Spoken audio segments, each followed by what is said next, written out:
yeah, my mindset was, I guess, because I was, if you like, my bias from the start of my kind of, self-aware portion of the journey was I was grounded in infinity. So I'm operating from there. I'm operating from infinite consciousness, which has nothing to do with the belief system. Because I'm experiencing this. I'm having actual experiences. So it has nothing to do with reading words on a page and believing in somebody else's ideas about things.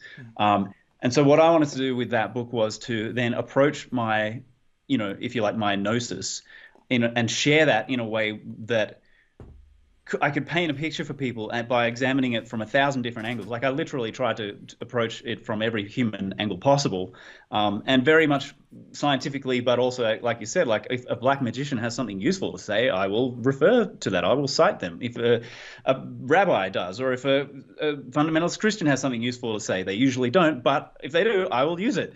And so you end up with this ability to connect dots that are meaningfully connected, like not forcing them, but finding relevant data and ways that then you can, if you are willing to not operate from a doctrinaire or doctrinal point of view, that frees you then to build a tapestry, if you like, or a perspective view of things that transcends all of the different rabbit holes and transcends all of the different doctrines and beliefs and dogmas. So you're not enslaved by them anymore. At that point, I realized, say when 2014 or so, I connected with someone in the UK who was also who was operating at a very high level, who helped me to kind of catch up on a couple of things and to see things his way was super helpful. And I realized, okay, well, what I'm doing here is actually pretty unique because, holy shit, no one else is really doing this. Like we are addicted to belief systems, but who's building a perspective view of things that actually moves the whole framework forward from a meta level? Like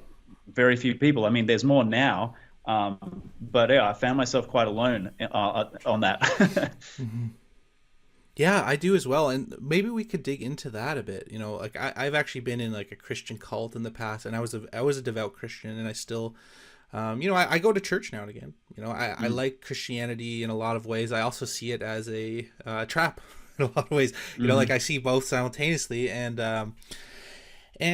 I guess for me, I'd love to know what you think. Because for me, when I did a lot of introspection, I realized that within us, our need to be part of a group or a tribe supersedes, it is so deeply wired into us that to actually transcend that, like to actually spend a long time alone or to really have fundamental views from all of your cohort is one of the hardest things in the world to do.